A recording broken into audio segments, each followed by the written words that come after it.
जय हिंद साथियों। बिहार पुलिस के लिए महत्वपूर्ण प्रश्न दोस्तों, आज के सेट में जो है आपको टोटल 50 क्वेश्चन कराने वाले हैं। देखिए ये सारा जो है आपका मिक्स क्वेश्चन आज देखने को मिलेगा। एक जो है इसमें से आज जीके जीएस और साइंस में कुछ कुछ प्रश्न देखने को मिलेगा। ये बहुत अच्छा प्रश्न है दोस्तों आपका जो है, आप लोग अच्छे से आज 50 क्वेश्चन का टेस्ट दीजिए। देखिए महत्वपूर्ण प्रश्न है दोस्तों आज के सेट में, बहुत सारा प्रश्न जो है एग्जाम में छपने वाला प्रश्न है। आप लोग इसको देखिए, ये जो है प्रीवियस ईयर प्रश्न है दोस्तों आज के सेट में। ठीक है, आज का कॉपी पहले, आज सेट में जो है प्रश्न जो होने वाला दोस्तों, पहले तो आप पहले कॉपी पेन ले लीजिए। पहला काम तो आपको पहला कॉपी पेन होनी चाहिए दोस्तों। नंबरिंग कर लीजिए 50 तक, उसमें से देखिए कितना सही और कितना गलत करते हैं। इतना सा काम तो पहले आपका होना चाहिए दोस्तों। ठीक है, तब जो आपको टेस्ट का अनुभव पता चलेगा हम 50 में से कितना सही कर पाए दोस्तों। लास्ट में कमेंट आप लोग जरूर बता दीजिएगा कि 50 में से कितना सही कर पाए हैं। चलिए हम समय आपको बर्बाद नहीं करेंगे ज़्यादा दोस्तों, आपको ज़्यादा नहीं बोलेंगे। पहला तो आपको क्या करना चाहिए दोस्तों, अपना परिवार में शामिल हो जाइए, नहीं हुए तो शामिल हो जाइए और अपना भाई बहन को शेयर भी कर दीजिए। जो भी दोस्त होंगे आपके सभी को शेयर कर दीजिए, सभी को बोल दीजिए क्लास में आने के लिए। क्लास के टाइम प्रत्येक दिन है शाम 8 बजे दोस्तों, आप लोग आइए क्लास को, उसमें विजिट कीजिए और क्लास कीजिए दोस्तों, टेस्ट भी दीजिए। और अपना परिवार को शामिल होने के बाद अपना क्या करिए दोस्तों, शेयर कर दीजिए और सेशन को लाइक कर दीजिए। इतना सा आपका होता है दोस्तों, आप जरूर कर लीजिए। थोड़ा मेहनत का फल आप लोग देने के लिए देना चाहिए दोस्तों आप लोग। ठीक है, देते भी हैं, अब थोड़ा सपोर्ट इधर से कर रहे हैं दोस्तों, और लगातार अच्छे से कीजिए दोस्तों। ठीक है, चलिए हम लोग स्टार्ट करते हैं सेशन का। पहला प्रश्न को अच्छे से पढ़िए दोस्तों, इनका जो भी आंसर होगा आप लोग कमेंट में बता दीजिए। पहला प्रश्न कहता है दोस्तों कि अलमाटी बांध निम्नलिखित नदी पर है। पहले देखिए प्रश्न का जो है पहला कुछ पॉइंट को लिखिए दोस्तों, 5-6 पॉइंट बताने वाले इंपॉर्टेंट पॉइंट बताएंगे। इस पॉइंट को पहले नोट कर लीजिए कॉपी में, 5-6 पॉइंट स्टार देख लिखना स्टार्ट कीजिए। चलिए स्टार्ट कीजिए। पहले आप लोग कमेंट आंसर बता दीजिए। इनका जो आंसर बता रहे दोस्तों, ऑप्शन नंबर जो है सी बता रहे, कृष्णा नदी बता रहे दोस्तों। ठीक है, इनका करेक्ट आंसर क्या होगा, कृष्णा नदी होगा। ऑप्शन नंबर सी जो इनका सही होगा, कृष्णा नदी। चलिए पॉइंट स्टार्ट कीजिए, स्टार्ट देखिए लिखना। देखिए आपसे पहला पूछे दोस्तों, अलमाटी बांध जो कृष्णा नदी पर है, ये कर्नाटक राज्य में है। ये पॉइंट लिख लीजिए आप लोग सभी। अलमाटी बांध जो कृष्णा नदी पर है, यह जो है कर्नाटक में है। आप लोग एक पॉइंट को दीजिए। दूसरा पॉइंट लिखिए आप लोग, मेटूर बांध जो है कावेरी नदी पर है। पूछा जाता है दोस्तों मेटूर बांध कहाँ पे, किस नदी पर है, कावेरी नदी पर। ये किस राज्य में है, तो तमिलनाडु राज्य में है। दूसरा पॉइंट लिखिए। तीसरा में लिखिए थीन बांध। प्रश्न कहेगा कि थीन बांध जो है रावी नदी पर है। किस नदी पर है, थीन बांध रावी नदी पर है। चौथा पॉइंट को लिखिए दोस्तों, पोंग बांध। पोंग बांध जो है व्यास नदी पर है। पोंग बांध किस पे, व्यास नदी पर है दोस्तों। इसके बाद नीचे पॉइंट में लिखिए दोस्तों, भारत का सबसे ऊंचा नदी बांध जो टिहरी बांध है दोस्तों। प्रश्न कहेगा कि भारत का सबसे ऊंचा बांध कौन है, टिहरी बांध है। और भारत का सबसे लंबा नदी कौन है दोस्तों, हीराकुंड बांध है। ठीक है, हीराकुंड बांध जो है किस नदी पर, महानदी पर है दोस्तों। ये सब प्रश्न को नोट कर लेना चाहिए। तो चलिए दूसरा पॉइंट को लिखिए, गांधी सागर, जवाहर सागर, कोमा देख लिखते चलिए, गांधी सागर, कोमा जवाहर सागर तथा राणा प्रताप सागर जो है चंबल नदी पर है। ये सब बहुत इंपॉर्टेंट पॉइंट है दोस्तों, इस सब पॉइंट को नोट कर लीजिए। और लिखिए दोस्तों करीबा बांध। करीबा बांध जो है दोस्तों, करीबा बांध जम्मवी नदी पर है। कहाँ पे है, जम्मवी नदी पर है। आसवाना बांध जो है नील नदी पर है दोस्तों। चलिए पॉइंट को इतना से स्टॉप करते हैं, हम लोग प्रश्न नंबर 2 पे चलते हैं दोस्तों। क्या कहता है प्रश्न नंबर 2 में, प्रश्न नंबर 2 में कहता है दोस्तों, कन्नड़ भाषा की आदि कवि कौन है दोस्तों। आपको प्रश्न नंबर 2 का राइट आंसर बता दीजिए। ठीक है, और पॉइंट को स्टार्ट देखिए, इसमें भी देखिए क्वेश्चन नंबर 2 में देखिए कुछ पॉइंट को लिखिए। राष्ट्रकूल के काल में कन्नड़ साहित्य के जो है उत्पत्ति काल को माना जाता है दोस्तों। पॉइंट को फिर से रिपीट कीजिए। राष्ट्रकूल के काल में जो है कन्नड़ को साहित्य के उत्पत्ति का काल माना जाता है दोस्तों। इस पॉइंट को नोट कर लीजिए। इनका आंसर आप लोग क्या बता रहे हैं, 2 नंबर का दोस्तों, यहाँ पे बता रहे पम्मा। ऑप्शन नंबर ए जो है करेक्ट आंसर होगा। कन्नड़ भाषा का आदि कवि कौन थे, पम्मा थे। इनका करेक्ट आंसर ऑप्शन नंबर ए होगा। प्रश्न नंबर 3 को देखिए क्या कहता है दोस्तों, यहाँ पे लिखता है कि प्रसिद्ध ऐतिहासिक स्थान, प्रसिद्ध जो है ऐतिहासिक स्थान हम्पी किस जिले में स्थित है दोस्तों। आप लोगों को बताना पड़ेगा प्रश्न नंबर 3 का राइट आंसर क्या होता है। देखिए बहुत इंपॉर्टेंट प्रश्न दोस्तों, हम्पी किस राज्य किस जिले में स्थित है दोस्तों। फटाफट पहले इनका आंसर बताइए, 3 नंबर का राइट आंसर क्या होगा। ठीक है, आप लोग देखिए 3 का जो है राइट आंसर बता रहे दोस्तों, ऑप्शन नंबर डी। इनका करेक्ट आंसर बता रहे दोस्तों, बेलरी बता रहे, बेलारी। ठीक है दोस्तों, ऑप्शन नंबर डी बता रहे दोस्तों, इनका करेक्ट आंसर क्या होगा, बेलारी करेक्ट आंसर होगा डी नंबर का। ठीक है, आपका जो 3 का डी नंबर होगा। यहाँ पे कुछ पॉइंट को भी आपको लिखा देते हैं, पहले एक बार पॉइंट को सुन लीजिए दोस्तों, तब लिख लीजिएगा। ठीक है, विजयनगर के जो है साम्राज्य का स्थापना पूछे दोस्तों, तो आप लोग याद रखिएगा विजयनगर साम्राज्य का स्थापना होता है 1336 ईस्वी में। आप लोग याद रखिएगा 1336 ईस्वी में विजयनगर का स्थापना क्या, 2 भाइयों ने मिलकर किया था। कौन कौन दोस्तों, हरिहर और बुक्का ने किया था मिलकर। ठीक है दोस्तों, देखिए आपको विजयनगर का शाब्दिक अर्थ पूछे दोस्तों क्या होता है, जीत का शहर होता है दोस्तों। विजयनगर का शाब्दिक अर्थ क्या होता है दोस्तों, जीत का शहर। अब पॉइंट को लिखना स्टार्ट कीजिए। विजयनगर साम्राज्य का स्थापना 1336 ईस्वी में हुआ था दोस्तों। 2 भाइयों ने मिलकर किया था, हरिहर और बुक्का ने। ठीक है, 2 भाइयों ने किया था। विजयनगर शाब्दिक अर्थ पूछे दोस्तों, जीतों का शहर कहा जाता है दोस्तों। इस पॉइंट को लिखिए आप लोग, बहुत अच्छा पॉइंट है दोस्तों। कुछ पॉइंट को आप चाहें तो 1-2 पॉइंट और भी चाहें तो लिख सकते हैं और लिख लीजिए। ठीक है, देखिए आपसे प्रश्न कहेगा दोस्तों कि विजयनगर साम्राज्य की जो राजधानी राजधानी हम्पी थी दोस्तों। क्या है? विजयनगर साम्राज्य की राजधानी क्या है? हम्पी दोस्तों। ठीक है, विजयनगर साम्राज्य जो खंडर तुंगभद्रा नदी पर स्थित है दोस्तों। इनका जो विजयनगर साम्राज्य का खंडर तुंगभद्रा नदी पूछे तुंगभद्रा नदी पर स्थित है। चलिए इतना हम आपको बता देते हैं दोस्तों। इनके आगे हम लोग प्रश्न को देखते हैं क्या कहता है दोस्तों। बहुत सारा प्रश्न पॉइंट है, आप लोग को लिखने के लिए थक जाएंगे दोस्तों, बताना स्टार्ट करेंगे तो। ठीक है, पर लिखा कीजिए दोस्तों, क्योंकि आपके एग्जाम में छपने वाला प्रश्न होता है। इंपॉर्टेंट पॉइंट को लिखिए और जो पॉइंट इंपॉर्टेंट उन्हीं को लिखिए, और सब पॉइंट को सिर्फ सुना कीजिए दोस्तों। ठीक है, और याद भी रखा कीजिए। देखिए बाहर से थोड़ा आवाज आता है बच्चों को, उनको नजरअंदाज कीजिए दोस्तों। इनके लिए मैं सॉरी चाहते हैं दोस्तों, बहुत आवाज आ रहा है बच्चों का। ठीक है, खेल रहा है बाहर में, उसको अनुभव नजरअंदाज कर दीजिए बच्चों का आवाज का। चलिए 4 नंबर प्रश्न को देखिए साथियों, 4 नंबर प्रश्न को पहले अच्छे से पढ़िए। प्रश्न नंबर 4 में कहता है दोस्तों, टीपू सुल्तान किस्म महल का कौन सा है दोस्तों, आप लोग को बताना पड़ेगा। प्रश्न नंबर 4 का बताइए राइट आंसर क्या होता है। बहुत अच्छा प्रश्न है दोस्तों। इनका जो है करेक्ट आंसर होगा दोस्तों ऑप्शन नंबर सी, दरिया दौलत बाग होता है दोस्तों। करेक्ट ऑप्शन नंबर सी जो है इनका करेक्ट आंसर होगा। देखिए दोस्तों, आपसे रिक्वेस्ट करते हैं वीवीआई पॉइंट देखिए, नोट कर लीजिए पहले पॉइंट को। ठीक है, ये दोस्तों 4 नंबर का जी वीवीआई पॉइंट देखिए, नोट कीजिए। तो पॉइंट बहुत इंपॉर्टेंट बताने वाले दोस्तों। 1761 ईस्वी में हैदर अली मैसूर का शासक बना था। कब बना था मैसूर का शासक दोस्तों? हैदर अली 1761 में। हैदर अली की मृत्यु पूछे दोस्तों 1782 ईस्वी में हुआ था। 1782 में हैदर अली की मृत्यु हुआ था। द्वितीय आंग्ल मैसूर युद्ध के दौरान हो गई थी। तीसरा पॉइंट लिखिए, टीपू सुल्तान बादशाह की उपाधि धारण की थी। टीपू सुल्तान जो है दोस्तों बादशाह की उपाधि धारण की थी। इस प्रश्न को याद रखिएगा दोस्तों। ठीक है, बहुत अच्छा पॉइंट है। चलिए हम दोस्तों प्रश्न नंबर 5 में चलते। क्या कहता है दोस्तों, विजयनगर साम्राज्य अपने उद्भव के लिए आभारी दोस्तों, जस्ट ऊपर बता चुके हैं दोस्तों। विजयनगर साम्राज्य के उद्भव के लिए आभारी दोस्तों। प्रश्न नंबर 5 का राइट आंसर क्या होता है, आप लोग फटाफट बता दीजिए। पहले इनका करेक्ट आंसर होगा दोस्तों आपका जो विजयनगर उद्भव के आभारी कौन थे दोस्तों, यहाँ पे ऑप्शन नंबर बी हरियर और बुक्का थे उभारी थे दोस्तों। Option number B correct answer है 5 नंबर का। कुछ पॉइंट को पहले 2-3 पॉइंट को लिख लीजिए। संस्थापक, संगम वंश का संस्थापक कौन है दोस्तों, हरियर एवं बुक्का माना जाता है दोस्तों। यहाँ पे प्रश्न नंबर देखिए, दूसरा पॉइंट लिखिए सालू वंश। सालू वंश का संस्थापक दोस्तों सालू नरसिंह होता है दोस्तों। यहाँ पे लिखिए दूसरा पॉइंट। तीसरा पॉइंट को तुलु वंश, तुलु वंश माना जाता है दोस्तों नर जो है वीर नरसिंह को। ठीक है, तो तुलु वंश को संस्थापक कौन है दोस्तों, वीर नरसिंह को माना जाता है दोस्तों, आप लोग याद रखिएगा। बरबोसा का संस्थापक कौन है दोस्तों, कृष्णदेव राय।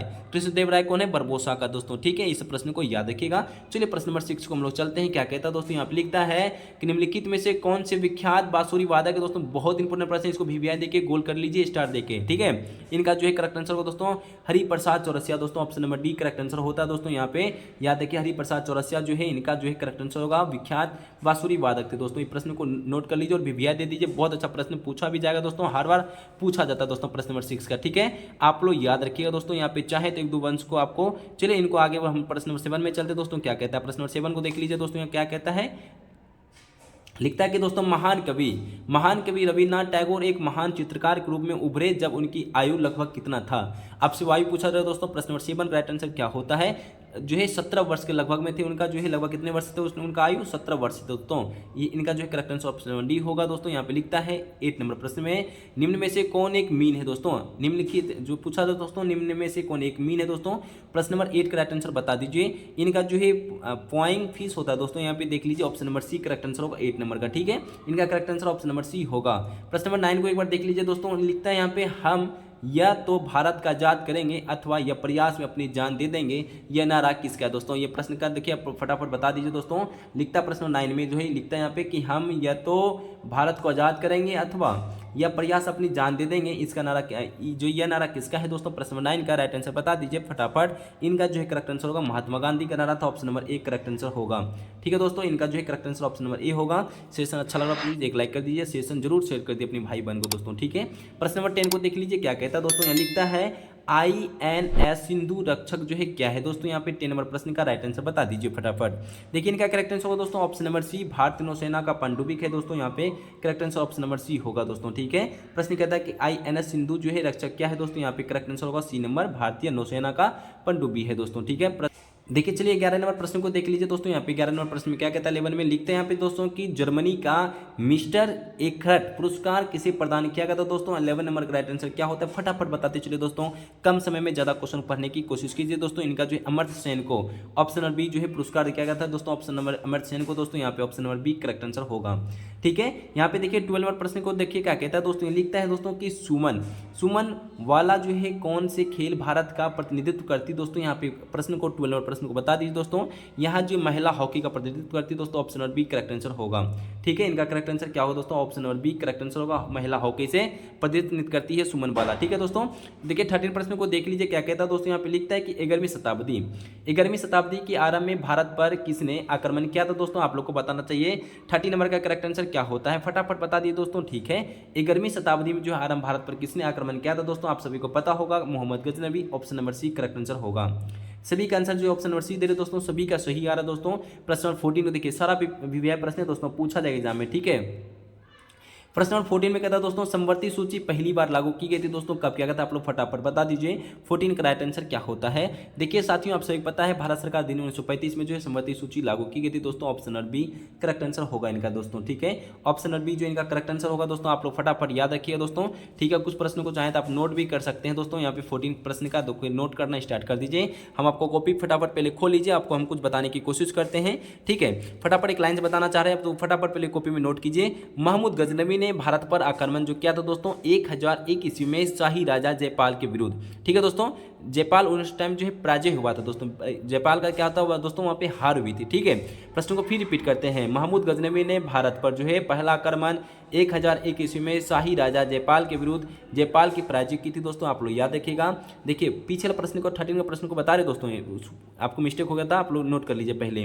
उन्होंने कुल 17 बार आक्रमण किया था। मोहम्मद गजनवी ने दोस्तों कितने बार आक्रमण किया था, प्रश्न पूछा जाता है कितने बार, आप लोग बताइए। टोटल जो है 17 बार किया था दोस्तों, आप लोग याद रखिएगा दोस्तों। ठीक है, महमूद गजनवी जो है अंतिम आक्रमण कब किया था, 1027 ईस्वी में जो है अंतिम आक्रमण किया था महमूद गजनवी। ठीक है, इस प्रश्न को याद रखिएगा दोस्तों। महमूद गोरी ने जो है भारत पर पहला आक्रमण जो किया था दोस्तों 1175 ईस्वी में मुल्तान पर किया था, जो कि 12वीं शताब्दी में आता है दोस्तों। ठीक है, अब चलिए 14 का पॉइंट को लिखिए। आपसे कुछ प्रश्न किया दोस्तों, समवर्ती सूची दोस्तों किस अनुसूची में दोस्तों, समवर्ती सूची 7 अनुसूची मतलब 7वीं अनुसूची में है। इस पॉइंट को भी ध्यान दीजिए दोस्तों, समवर्ती सूची जो है दोस्तों 7वीं अनुसूची में है दोस्तों, याद रखिएगा। भारत सरकार अधिनियम 1935 में 321 अनुच्छेद व 10 अनुसूचियां शामिल थी। आपसे प्रश्न किया दोस्तों कि 1935 अधिनियम में कितना अनुसूची और कितना अनुसूचियां था दोस्तों, 321 अनुच्छेद था, 10 अनुसूचियां शामिल थी। आप अब दोस्तों 451 धाराएं और 15 परिशिष्ट शामिल थे दोस्तों। इसमें से 26 नवंबर 1949 को दोस्तों अब जो संविधान बनकर तैयार हो गया था दोस्तों, जो कि समय लगा था 2 वर्ष 11 माह 18 दिन लगा था दोस्तों संविधान बनने में। आपसे प्रश्न कहेगा कि संविधान बनने में कितना समय लगा था, 2 वर्ष 11 माह 18 दिन लगा था दोस्तों। 26 नवंबर 1949 संविधान बनकर पूरा हो गया था दोस्तों। उनके उस समय में 22 भाग 395 अनुच्छेद और 8 अनुसूची था दोस्तों। उस टाइम पूछे दोस्तों कितना था, 22 भाग था संविधान के और अनुच्छेद 395, अनुसूची 8 था दोस्तों। वर्तमान में जो है टोटल 25 भाग हो गया दोस्तों, 468 अनुच्छेद हो गया, 12 अनुसूचित शामिल भी है। इस सब पॉइंट को लिख लीजिए दोस्तों, वीडियो को रोक रोक के, बहुत इंपॉर्टेंट प्रश्न दोस्तों, क्योंकि आप लोग के एग्जाम में पूछा जाएगा। प्रश्न नंबर 15 को देख लीजिए। संयुक्त राज्य अमेरिका के किस राज्य को जो है ब्लू ग्रेस स्टेट भी कहा जाता है दोस्तों, आप लोग को याद रखना चाहिए दोस्तों। 15 का राइट आंसर क्या होता है, आप लोग फटाफट बताते चलिए। देखिए इनको जो है केनकुटी कहा जाता है दोस्तों, option number B correct answer होगा दोस्तों। एक बार देख लेते चलिए दोस्तों, प्रश्न नंबर बी का जो है करेक्ट आंसर 15 का। देखिए 16 प्रश्न क्या था दोस्तों, आयोडीन प्राप्त होता है दोस्तों, आयोडीन प्राप्त किससे होता है दोस्तों, 16 का राइट आंसर क्या होता है। देखिए इनका करेक्ट आंसर होगा लेमिनेरिया दोस्तों। ठीक है, ऑप्शन नंबर बी ए नंबर करेक्ट आंसर होगा। ठीक है, इनका जो 16 का ऑप्शन नंबर ए होगा दोस्तों, आप लोग याद रखते चलिएगा। चलिए हम लोग चलते हैं 17 में प्रश्न को। कहता है दोस्तों वार सेना तथा मंजरी सेना किस आंदोलन से संबंधित है दोस्तों, ये प्रश्न को याद रखिए, भिविया कर लीजिए और पूछा भी जाता है एग्जाम में। इनका जो है दोस्तों समन्वय वज्ञ आंदोलन होता है दोस्तों। इनका जो है करेक्ट आंसर आप लोग बता दीजिए, इसका ऑप्शन नंबर ए होता है, समन्वय वज्ञ आंदोलन में शामिल था दोस्तों, संबंध था। इनका आप लोग वर्ष बताइए दोस्तों, समन्वय वज्ञ आंदोलन कब हुआ था, नहीं पता तो दोस्तों आप लोग कमेंट जरूर कर दीजिए। पता है सभी को, सॉरी आप लोग सभी को पता है दोस्तों, कितने क्लास में करवा चुके हैं, आप लोग बता दीजिए कमेंट में। ठीक है, चलिए यहाँ पे 18 का प्रश्न को देखिए क्या कहता है दोस्तों। निम्नलिखित में से किसने लेसर का आविष्कार किया था दोस्तों, प्रश्न 18 का क्या कहता है, निम्नलिखित में से किसने लेसर का आविष्कार किया था, लेसर। ठीक है, यहाँ पे लेसर लिखा है दोस्तों, आविष्कार किसने किया था। 18 का राइट आंसर क्या होता है, आप लोग बता दीजिए। ठीक है, यहाँ पे लिखता है दोस्तों ऑप्शन नंबर ए जो है करेक्ट आंसर होगा दोस्तों। यहाँ पे लिखता है थियोडोर मेंशन ने किया था दोस्तों, option number A correct answer होगा दोस्तों। देख लीजिए एक बार प्रश्न को। यहाँ पे लिखता है 19 नंबर प्रश्न में भरहुत भूमि संबंधित है दोस्तों, किससे, 19 नंबर प्रश्न को बताइए दोस्तों। यहाँ पे क्या कहता है 19 नंबर प्रश्न का, देखिए यहाँ पे लिखता है बौद्ध धर्म से संबंधित है दोस्तों, option number A B number correct होगा, बौद्ध धर्म से संबंधित है दोस्तों, भरहुत भूमि संबंधित। ठीक है दोस्तों, 20 नंबर प्रश्न को देखिए दोस्तों, कि लिखता है कि भारतीय के लिए महान सिल्क मार्ग किसने किसने आरंभ किया था दोस्तों, आप लोग को बताना पड़ेगा 20 नंबर का करेक्ट आंसर क्या होता है। भारतीयों के लिए महान शुल्क मार्ग जो है दोस्तों यहाँ पे बताना पड़ेगा किसने आरंभ किया था दोस्तों। 20 नंबर का राइट आंसर क्या होता है, कनिक्स ने करवाया था दोस्तों, ठीक है। ऑप्शन नंबर ए जो है कनिक्स करेक्ट आंसर होता है दोस्तों 20 नंबर का। 21 के प्रश्न को देखिए दोस्तों, क्या कहता है, किस अभियान के समय बारूद में अचानक विस्फोट हो जाने के कारण शेरशाह की मृत्यु हो गई। आप लोग को फटाफट बता रहे हैं, आज के सेशन बहुत इंपॉर्टेंट प्रश्न है दोस्तों, आप लोग को बताना पड़ेगा 21 का राइट आंसर क्या होता है। देखिए आप ऑप्शन देख लीजिए, अब नीचे ऑप्शन को देखिए, यहाँ पे क्या कहता है दोस्तों, यहाँ पे लिखता है दोस्तों, आप लोग को बताना पड़ेगा 21 का जो है करेक्ट आंसर होगा दोस्तों ऑप्शन नंबर डी, कलिंजर के अभियान के समय में हुआ था दोस्तों, ठीक है। ऑप्शन नंबर 21 का डी नंबर होगा। देखिए 22 प्रश्न कहता है दोस्तों कि द्वितीय आंग्ल मैसूर युद्ध के समय गवर्नर जनरल कौन था दोस्तों। बहुत अच्छा प्रश्न है, वीवीआई कर लीजिए, पूछा भी जाएगा दोस्तों। द्वितीय आंग्ल मैसूर के युद्ध के समय में गवर्नर जनरल कौन था दोस्तों, 22 नंबर का राइट आंसर बता दीजिए, ठीक है। देखिए इनका जो है करेक्ट आंसर होगा दोस्तों वारेन हेस्टिंग्स करेक्ट आंसर होता है दोस्तों, ऑप्शन नंबर ए इनका होगा, 22 का ऑप्शन नंबर ए होगा, ठीक है। 23 के प्रश्न को देखिए दोस्तों, यहाँ लिखता है कि पारस सन जो है पारसनाथ की पहाड़ी किस पठार का हिस्सा है दोस्तों। आप लोग को 23 का करेक्ट आंसर आपको बताना पड़ेगा, पारसनाथ जो है पहाड़ी किस पठार का हिस्सा है दोस्तों। 23 का करेक्ट आंसर क्या होता है, इनका जो है आपका बताना पड़ेगा हजारीबाग का पठार का जो हिस्सा है दोस्तों, option number A sorry B number Hazaribagh correct answer होगा, ठीक है। इनका करेक्ट आंसर क्या होगा, हजारीबाग का पठार का जो है आपका हिस्सा था दोस्तों, आप लोग को याद रखना पड़ेगा। 24 का प्रश्न कहता है कौन सा जो है प्रगतिशील कर तथा समानुपाती कर का मिश्रण होता है दोस्तों। 24 नंबर प्रश्न को बता दिए, 19 का प्रश्न था दोस्तों, 24 नंबर प्रश्न का करेक्ट आंसर बताते चलिए। देखिए दोस्तों इनका जो है औद्योगिक जो है कर आपका माना जाता है दोस्तों, option number B correct answer होता है। अपने प्रश्न को एक बार देख लीजिएगा, ठीक है। चलिए हम लोग को पता है दोस्तों 25 नंबर प्रश्न का आप लोग सभी को कमेंट में बता रहे दोस्तों, यहाँ पे लिखता है विश्व बैंक जो है विश्व बैंक का संस्थापक सदस्यों की संख्या कितनी दोस्तों, आप लोग फटाफट कमेंट बता दीजिए। 25 का करेक्ट आंसर क्या होता है दोस्तों, आप लोग फटाफट बताते चलिए दोस्तों। लिखता है विश्व बैंक का संस्थापक सदस्यों की संख्या कितना है दोस्तों। 25 का करेक्ट आंसर क्या होता है, आप लोग फटाफट बताते चलिए दोस्तों, बहुत अच्छा बता रहे हैं दोस्तों। 30 इनका जो है करेक्ट आंसर होगा, 30 सदस्य थे शामिल, उनमें से करेक्ट आंसर होगा दोस्तों 25 का करेक्ट आंसर होगा 30, ठीक है। इस पॉइंट को आप लोग नोट करते चलिए दोस्तों, बहुत बार पूछा भी गया है दोस्तों, ठीक है। आपका जो 25 का करेक्ट आंसर क्या होगा, 30 नंबर होगा दोस्तों, ठीक है। कुछ पॉइंट को नोट करते चले दोस्तों, स्टार्ट दीजिए और इंपॉर्टेंट पॉइंट आपको लिखा रहे हैं। देखिए विश्व बैंक के संस्थापक सदस्यों की संख्या 30 है, पहला पॉइंट। दूसरा पॉइंट लिखिए दोस्तों, विश्व बैंक का स्थापना 1944 में हुआ था दोस्तों, आप सभी को पता हो विश्व बैंक का स्थापना 1944 में कहाँ पर हुआ था दोस्तों, आप लोग को पता होगा दोस्तों। आज का जो वेट टू गट्स में जो बोलता है दोस्तों, समझौते के तहत दिसंबर 1945 में हुई थी। इनका मुख्यालय पूछे दोस्तों हेडक्वार्टर, तो आप लोग बता दें दोस्तों वाशिंगटन डीसी में है दोस्तों, आप लोग याद रखिए। विश्व बैंक का स्थापना 1944, हेडक्वार्टर वाशिंगटन डीसी। विश्व बैंक के द्वारा सदस्य की राष्ट्रों को संतुलित आर्थिक विकास प्रोत्साहित रखने की दीर्घकालीन ऋण उपलब्ध कराया जाता है। इस प्रश्न को याद कीजिए दोस्तों। हम चलते हैं डायरेक्ट 26 नंबर प्रश्न में। यहाँ पे लिखता है दोस्तों कि सर्वाधिक तरलता अनुपात SLR की न्यूनतम सीमा कितनी निर्धारित की गई दोस्तों। 26 का प्रश्न को राइट आंसर क्या होता है, आप लोग 26 के प्रश्न को बता दीजिए दोस्तों, फटाफट करेक्ट आंसर बताते चलिए दोस्तों, ठीक है। देखिए दोस्तों सर्वाधिक जो है तरलता अनुपात जो है SLR की न्यूनतम सीमा 20% जो है प्रतिशत निर्धारित की गई थी दोस्तों। इनका correct answer option number B होगा दोस्तों, आप लोग याद रखिएगा। करेक्ट आंसर क्या होगा, 20 नंबर होगा, 20% होगा सॉरी। यहाँ पे लिखता है 27 में दोस्तों, लिखता है कि पंचमार्ग सिक्कों पर कौन सा चिन्ह पंच किया गया था, क्या मिलता है दोस्तों। 27 का करेक्ट आंसर आप लोग फटाफट बता दीजिए दोस्तों, क्या होता है। प्रश्न कहता है दोस्तों जो है पंचमार्ग सिक्कों पर पुरुष का चिन्ह मिलता है दोस्तों, आप लोग को इसका करेक्ट आंसर पुरुष होगा। ऑप्शन नंबर ए इनका मिलेगा आंसर होगा दोस्तों, पुरुष होता है करेक्ट आंसर दोस्तों, ठीक है। हम लोग 28 प्रश्न कहता है दोस्तों, किस प्रदेश को जीतने का श्रेय मलिक कपूर को नहीं है दोस्तों। प्रश्न जो है मलिक कपूर जो है आपको श्रेय नहीं जाता दोस्तों। 28वें प्रश्न का राइट आंसर बताइए दोस्तों, ठीक है। प्रश्न कहता है दोस्तों गुजरात को जीतने का श्रेय जो है मलिक कपूर को नहीं जाता दोस्तों, आप लोग का गुजरात करेक्ट आंसर होगा दोस्तों, ऑप्शन नंबर ए इनका करेक्ट आंसर होगा गुजरात, ठीक है दोस्तों। इनको प्रश्न को याद रखिएगा। हम चलते 29वें प्रश्न में, देखते हैं दोस्तों कौन सा जो है वर्ष भारतीय स्वतंत्रता आंदोलन का विभाजन बिंदु माना जाता है दोस्तों। आप लोग 29 नंबर प्रश्न का राइट आंसर बता दीजिए, करेक्ट आंसर क्या होगा, ठीक है। देखिए 1905 में जो है दोस्तों भारतीय स्वतंत्रता आंदोलन का विभाजन बिंदु माना जाता है दोस्तों, 1905 करेक्ट आंसर होगा दोस्तों, आप लोग याद रखिएगा। इनका करेक्ट आंसर 1905, बंगाल विभाजन भी 1905 को हुआ था दोस्तों। जलियांवाला बाग 1919 हुआ था दोस्तों, जलियांवाला बाग का हत्याकांड 13 अप्रैल 1919 को दोस्तों माना जाता है, आप लोग याद रखिएगा। चलिए हम लोग चलते हैं दोस्तों 30 नंबर प्रश्न का। यहाँ पे लिखता है कि सीक्रेट लाइटर में कौन सी गैस प्रयुक्त की जाती है दोस्तों, आप लोग को बताना पड़ेगा। 30 नंबर प्रश्न का राइट आंसर क्या होता है, सीक्रेट लाइटर में कौन सी गैस प्रयुक्त की जाती है दोस्तों। 30 नंबर प्रश्न को फटाफट करेक्ट आंसर बताते चलिए दोस्तों, ठीक है। आप लोग फटाफट बता रहे दोस्तों। यहाँ पे लिखता है दोस्तों सीक्रेट लाइटर में ब्यूटेन गैस की प्रयुक्त की जाती दोस्तों है। इनका जो करेक्ट आंसर ब्यूटेन होगा दोस्तों, option number D correct answer होता है। ब्यूटेन गैस रहता है उसमें, सीक्रेट लाइटर में गैस में, ठीक है दोस्तों। 31वें प्रश्न कहता है दोस्तों, यहाँ पे लिखता है कि नासा द्वारा किस वर्ष तक मंगल ग्रह पर मनुष्य को भेजने तथा वहां बसाने की योजना है। दोस्तों आप लोग को 31वें प्रश्न का जो वीवीआई है, इस प्रश्न को नोट कर लीजिए दोस्तों। 31 का प्रश्न को देखिए फटाफट आप लोग जो करेक्ट आंसर बता रहे दोस्तों, नासा द्वारा 2037 में मंगल ग्रह पर जो मनुष्य को भेजने तथा वहां बसाने की योजना है दोस्तों। करेक्ट आंसर होगा 2037 दोस्तों। ठीक है, यहाँ पे correct answer option number C होगा दोस्तों। इस प्रश्न को नोट करते चलिए क्योंकि एग्जाम में पूछा जाएगा दोस्तों। ठीक है, आप लोग याद रखिएगा। चलिए हम लोग चलते हैं दोस्तों। यहाँ पे लिखता है 32 प्रश्न नंबर में। ठीक है, प्रश्न को देखिए 32वें प्रश्न को एक बार देख लीजिए दोस्तों। लिखता है कि पहली पीढ़ी का पहला इलेक्ट्रॉनिक कंप्यूटर कौन था दोस्तों, आप लोग को बताना पड़ेगा 32 का करेक्ट आंसर क्या होता है। देखिए पहली पीढ़ी का पहला इलेक्ट्रॉनिक जो है कंप्यूटर होगा दोस्तों ENIAC जो है करेक्ट आंसर होगा दोस्तों। Option number B correct answer होता है दोस्तों यहाँ पे 32 नंबर प्रश्न का। ठीक है, चलिए हम लोग 33 प्रश्न नंबर में चलते हैं दोस्तों। लिखता है कि भारत निम्नलिखित राज्यों में किसका वनाच्छित क्षेत्र सबसे कम है दोस्तों, आप लोग को बताना पड़ेगा। 33वां प्रश्न बहुत इंपॉर्टेंट प्रश्न, नोट कर लीजिए दोस्तों, पूछा जाएगा एग्जाम में। 33 का प्रश्न करेक्ट आंसर क्या होता है, हरियाणा जो है आपको वनाच्छित सबसे कम है दोस्तों, आप लोग को याद रखना पड़ेगा। इसका जो करेक्ट आंसर हरियाणा होगा, ऑप्शन नंबर बी। बहुत अच्छा प्रश्न है, 33 नंबर का बी नंबर करेक्ट आंसर होता है।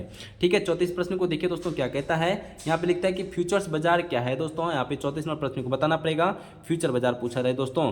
लिखता है कि वस्तुओं प्रतिभूतियों की मुद्राओं के भविष्य में डिलीवरी के लिए बाजार फ्यूचर बाजार कहलाता दोस्तों, यहाँ पे करेक्ट आंसर होगा दोस्तों। आप लोग को याद रखना पड़ेगा।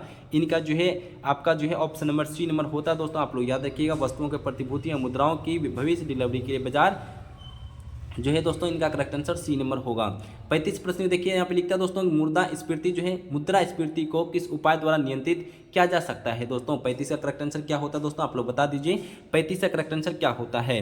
35 का देखिए मुद्रास्फीति जो है वेसी जो है बजट प्रत्यक्ष करों के लिए वृद्धि तथा सार्वजनिक व्यय में कटौती पर नियंत्रित की जाती है दोस्तों, आप लोग को याद रखना पड़ेगा। इनका जो है बेसी बजट होता है दोस्तों, option number A correct answer होता है। 35 का जो है करेक्ट आंसर क्या होगा, ऑप्शन नंबर ए बेसी बजट कहा जाता है दोस्तों। ठीक है, देखिए साथियों 36 प्रश्न को देखिए, रिजर्व बैंक ऑफ इंडिया का प्रतीक चिन्ह क्या है दोस्तों, आप सभी को पता होगा, फटाफट कमेंट में करते चलिए दोस्तों। 36वें प्रश्न का देखिए, इनका जो है आपका तार वृक्ष का होता है दोस्तों, आप लोग को करेक्ट आंसर क्या होगा, तार वृक्ष के सामने एक बाग होता है दोस्तों, ऑप्शन नंबर सी जो है करेक्ट आंसर होता है। इनका correct answer option number C होता है दोस्तों। आप सभी को पता है इनकी स्थापना reserve bank of India RBI का स्थापना आप लोग बता दीजिए कमेंट में। ठीक है दोस्तों, बहुत सिंपल प्रश्न है, आप लोग सभी को पता है। यहाँ पे लिखता है दोस्तों, भारत का आकस्मिकता निधि नियंत्रण कौन करता है दोस्तों, आप सभी पता है दोस्तों, ये इंपॉर्टेंट प्रश्न 37वें प्रश्न को पूछा भी जाता है, आप लोग कमेंट बता दीजिए। देखिए दोस्तों, भारत का आकस्मिक विनिधि का नियंत्रण करता है राष्ट्रपति करता है दोस्तों, आप सही पता है, option number C correct answer होता है राष्ट्रपति। इनका 37 का प्रश्न का जो है आंसर होगा राष्ट्रपति होगा।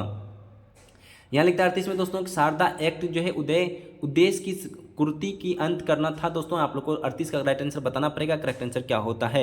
देखिए साथियों, देखिए शारदा एक्ट का उद्देश्य होता है बाल विवाह को समाप्त करना दोस्तों, इनका जो है बाल विवाह का समाप्त करना उद्देश्य दोस्तों, option number B correct answer होता है, आप लोग याद रखिएगा। चलिए हम लोग चलते हैं 39 नंबर 39 प्रश्न कहता है कि चंबल, कैन, बेतवा और सिंध किस नदी के सहायक नदियां हैं दोस्तों, आप लोग को बताना पड़ेगा। आप लोग किस नदी जो है, फिर से प्रश्न को 39 प्रश्न को देखिए और वीवीआई भी कर लीजिए। प्रश्न को चंबल, कैन और बेतवा सिंध किस नदी का जो है सहायक नदी है दोस्तों, आप लोग को बताना पड़ेगा। 39 का राइट आंसर क्या होता है 39 का, देखिए चंबल, कैन, बेतवा और सिंध यमुना नदी का सहायक नदी है दोस्तों, आप लोग को रिपीट कीजिए बार बार प्रश्न को। ठीक है दोस्तों, इनका करेक्ट आंसर यमुना नदी होगा। ठीक है, चलिए 40 नंबर प्रश्न को देखते चले दोस्तों। यहाँ लिखता है, निम्नलिखित में से कौन सा स्थान जो लैंड ऑफ थंडर डेग्रेन के नाम से भी डेग्रेन के नाम से भी जाना जाता है दोस्तों, आप लोग को बताना पड़ेगा। 40 नंबर का राइट आंसर क्या होता है, आप लोग फटाफट कमेंट बता दीजिए। देखिए साथियों, आपका जो है भूटान इनका करेक्ट आंसर होगा दोस्तों, ऑप्शन नंबर सी जो है करेक्ट आंसर भूटान होगा। यहाँ पे कुछ पॉइंट को आप चाहें तो नोट कर सकते हैं क्योंकि इंपॉर्टेंट पॉइंट था दोस्तों। लैंड ऑफ थंडर डेग्रेन के नाम से भूटान है दोस्तों। रक्त, अब दूसरा पॉइंट को लिखिए, आपसे प्रश्न क्या, रक्त वर्ण वेशा इसका जो रोम को कहा जाता है दोस्तों। ठीक है, यूरोप का वाराणसी कहा जाता है दोस्तों, यूरोप का वाराणसी कहा जाता है लीडेन सिटी को कहा जाता है दोस्तों, सॉरी लीडेन सिटी को कहा जाता है यूरोप का वाराणसी को दोस्तों। तेल का नदी किसे कहा जाता है, नाइजर नदी को तेल का नदी कहा जाता है दोस्तों, नाइजर नदी को। कोयला नदी कहा जाता है राइन नदी को। अग्निद्वीप कहा जाता है आइसलैंड को। ठीक है दोस्तों, आप लोग याद रखिएगा। हम लोग 41 प्रश्न को देखते हैं दोस्तों। मानस नदी जो है, मानस नदी किस नदी को उपनदी नाम है दोस्तों, आप लोग को बताना पड़ेगा। 41 बहुत अच्छा प्रश्न पूछा भी जाता है दोस्तों। मानस का जो है ब्रह्मपुत्र नदी का जो उपनाप नदी है दोस्तों, इनका correct answer option number D होगा। इनको चाहे तो कुछ पॉइंट को नोट कर सकते हैं दोस्तों। 41 का प्रश्न का बहुत अच्छा प्रश्न आज के सेट में लाए थे दोस्तों आप लोग के लिए। ठीक है, यमुना नदी का देखिए उपनदी का यमुना, और यमुना कोसी को कहा जाता है दोस्तों गंगा। ठीक है दोस्तों, इंद्रवती को कहा जाता है कोसी, तुंगभद्रा और मूसी नदी को कहा जाता है कृष्णा, और आपका जो है बेन गंगा और पेनगंगा गोदावरी को कहा जाता है दोस्तों। आप लोग याद रखें, प्रश्न को बहुत अच्छा पूछा जाता है दोस्तों। देखिए सतलज, तिनाब, रावी नदी, व्यास नदी, सिंधु नदी को झेलम नदी उपनाम है दोस्तों। इस प्रश्न को याद रखिए। चलिए 42 प्रश्न को देखते हैं दोस्तों, क्या कहता है 42 में कि निम्नलिखित में से किस सुल्तान के फलों की गुणवत्ता सुधारने के लिए उपाय किए गए हैं दोस्तों। यहाँ पे 42 का करेक्ट आंसर क्या होता है। 42 का प्रश्न को आप लोग फटाफट बता दीजिए दोस्तों। यहाँ लिखता है 42 में आंसर जो है फिरोज तुगलक ने फलों और गुणवत्ता सुधारने के लिए उपाय किया गया था दोस्तों। इनका जो है करेक्ट आंसर क्या होगा, फिरोज तुगलक दोस्तों। यहाँ पे लिखता है बी नंबर करेक्ट आंसर होगा दोस्तों। आज के सेट बहुत अच्छा प्रश्न था दोस्तों मेरी नज़र से, और पूछा भी जाता है, इंपॉर्टेंट प्रश्न था आप लोग के लिए दोस्तों। आप लोग जरूर आप लोग राय दीजिए अपना कमेंट में दोस्तों, ठीक है। आप लोग के लिए थोड़ा सा कमेंट खुला है, आप लोग अपना राय जरूर दे दीजिएगा दोस्तों, ठीक है। आज के सेशन कैसा था। 43 मतलब 43 प्रश्न कहता है दोस्तों, भौगोलिक इतिहास की दृष्टि से सबसे कम आयु की पर्वत श्रृंखला है दोस्तों। आपको 43 प्रश्न को आंसर बताना पड़ेगा। भौगोलिक इतिहास की दृष्टि से सबसे कम आयु की पर्वत श्रृंखला हिमालय है दोस्तों। आप लोग को करेक्ट आंसर क्या होगा, हिमालय होगा। Option number D correct answer होगा दोस्तों, ठीक है। इनका करेक्ट आंसर क्या, डी नंबर होता है दोस्तों, ठीक है। देखिए साथियों 44 प्रश्न को फटाफट चलते चलिए। देखिए यहाँ पे लिखता है दोस्तों, उत्पादन जो है शुल्क वह कर है जो लगाया जाता है दोस्तों। आपको 44 का राइट आंसर बताना पड़ेगा क्या होता है। उत्पादन शुल्क का माल के उत्पादन पर लगाया जाता है दोस्तों। किसी देश की राष्ट्रीय उस देश के निवासियों द्वारा एक वर्ष की उत्पादित अंतिम वस्तुओं की सेवाओं को मौद्रिक मूल्य के रूप में बराबर होती है। इनका जो है आपसे प्रश्न किया दोस्तों, उत्पादन शुल्क वह कर है जो लगाया जाता है दोस्तों। आपको बताना पड़ेगा करेक्ट आंसर क्या होता है। करेक्ट आंसर हो दोस्तों ऑप्शन नंबर सी होता है, माल के उत्पादन पर दोस्तों। इनका करेक्ट आंसर सी नंबर होगा। 45 प्रश्न को देखिए दोस्तों, यहाँ लिखता है सूर्य के प्रति हेली धूमकेतु की परिक्रमा पथ है दोस्तों। 45 का करेक्ट आंसर क्या होता है, सूर्य के जो प्रति हेली धूमकेतु की परिक्रमा पथ जो है दीर्घवृत्तीय है दोस्तों। आप लोग का करेक्ट आंसर क्या होगा, ऑप्शन नंबर बी दीर्घवृत्तीय करेक्ट आंसर होगा दोस्तों। ऑप्शन नंबर बी जो है करेक्ट आंसर होगा दोस्तों। यहाँ पे देख लीजिए दोस्तों 46 प्रश्न को देखते चलिए क्या कहता है। निम्नलिखित में से भारत जो है भारत के किस राज्य की सीमा भूटान से नहीं मिलती दोस्तों। 46 नंबर का करेक्ट आंसर क्या होता है, आप लोग याद रखिएगा। जो है मेघालय की सीमा जो भूटान से नहीं मिलती दोस्तों, इनका करेक्ट आंसर मेघालय होगा। आप लोग याद रखिएगा, प्रश्न का ऑप्शन नंबर सी जो है करेक्ट आंसर होगा मेघालय, ठीक है। यहाँ पे लिखता है दोस्तों 47 में स्वदेशी आंदोलन भारत में निम्नलिखित के दौरान आरंभ हुआ था दोस्तों। 47 का करेक्ट आंसर क्या होता है, आप लोग बता दीजिए। स्वदेशी आंदोलन 1905 में, बंगाल विभाजन के पश्चात 1906 में हुआ था दोस्तों। आपका करेक्ट आंसर क्या होता है दोस्तों, यहाँ पे बंगाल विभाजन दोस्तों। देखिए यहाँ पे करेक्ट आंसर क्या होता है दोस्तों, स्वदेशी आंदोलन भारत में निम्नलिखित में से दौरान आरंभ हुआ था दोस्तों। 47 का करेक्ट आंसर क्या होता है, आप लोग बता दीजिए दोस्तों, ठीक है। स्वदेशी आंदोलन देखिए साथियों 47 प्रश्न को देखिए। प्रश्न कहता है दोस्तों, स्वदेशी आंदोलन भारत में निम्नलिखित में से दौरान आरंभ हुआ था दोस्तों। 47 का करेक्ट आंसर आप लोग जो बता रहे हैं बंगभंग विरोधी आंदोलन बता रहे दोस्तों। यहाँ पे सी बी नंबर जो करेक्ट आंसर होगा दोस्तों, आप लोग याद रखिएगा। देखिए कुछ पॉइंट को लिख लीजिए जाते जाते दोस्तों, ठीक है। 47 पॉइंट के साथ दोस्तों कि स्वदेशी आंदोलन 1905 के बंगाल विभाजन के पश्चात 1906 में हुआ था दोस्तों, ठीक है। इस पॉइंट को लिख लिए आप लोग। आप प्रश्न के दोस्तों, अरविंद घोष ने जो है वंदे मातरम जो है माध्यम से जो है बंगभंग विरोधी आंदोलन को प्रेरणा प्रदान की थी दोस्तों। आप लोग याद रखिए, बंगाल विभाजन का विरोध 16 अक्टूबर 1905 को शोक दिवस के रूप में मनाया जाता है। चलो 48 प्रश्न को देख लेते हैं क्या क्या कहता है दोस्तों। किस इलाके को बाइबिल की गार्डन ऑफ ईडन माना जाता है दोस्तों। 48 प्रश्न को पहले फटाफट बता दीजिए दोस्तों। यहाँ लिखता है दोस्तों, दक्षिण इराक की कच्छ भूमि को बाइबिल गार्डन ऑफ के माना जाता है दोस्तों। यहाँ पे लिखता है दोस्तों option number B correct answer होगा। दक्षिण इराक की कच्छ भूमि को जो है करेक्ट आंसर होता है दोस्तों। यहाँ पे ऑप्शन नंबर बी नंबर होगा 48 का। देखिए 49 प्रश्न कहता है दोस्तों कि भारत में जो है सबसे पहले निर्मित शिनांगोंग किस राज्य में स्थित है दोस्तों। यहाँ पे एक बार देख लीजिए प्रश्न को दोस्तों। यहाँ पे लिखता है 49 नंबर करेक्ट आंसर क्या होता है, भारत में जो है सबसे पहले निर्मित जो है शिंगोंग महाराष्ट्र में है दोस्तों। यहाँ पे करेक्ट आंसर ऑप्शन नंबर ए होगा। आप लोग याद रखिए 49 से करेक्ट आंसर क्या होगा, महाराष्ट्र होगा दोस्तों। 50 में कहता है दोस्तों कि अवमूल्यन आयात को क्या बनाता है।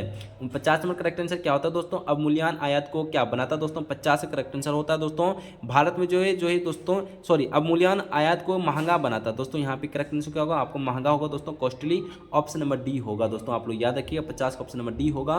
देखिए साथियों आज के सेशन में जो है टोटल आपको 50 क्वेश्चन कराएं। 50 साथ साथ बहुत सारा इंपॉर्टेंट लिखा है भी दोस्तों। आपका 50 में से कितना सही कर पाए कमेंट में जरूर बताइए। सेशन कैसा लगा वो भी बता दें दोस्तों, अपना राय जरूर दीजिएगा। आप लोग कमेंट अच्छा प्यारा से जो भी कमेंट होगा करना कर दीजिए दोस्तों। देखिए सेशन अभी तक अपना लाइक ना कर दीजिए, अपना परिवार को शामिल नहीं किया तो शामिल को परिवार में शामिल हो जाइए दोस्तों। अभी तक प्यारे भाई बहन को शेयर को ना किया तो शेयर भी कर दीजिए। सभी को दिल से धन्यवाद। जय हिंद, जय भारत, वंदे मातरम।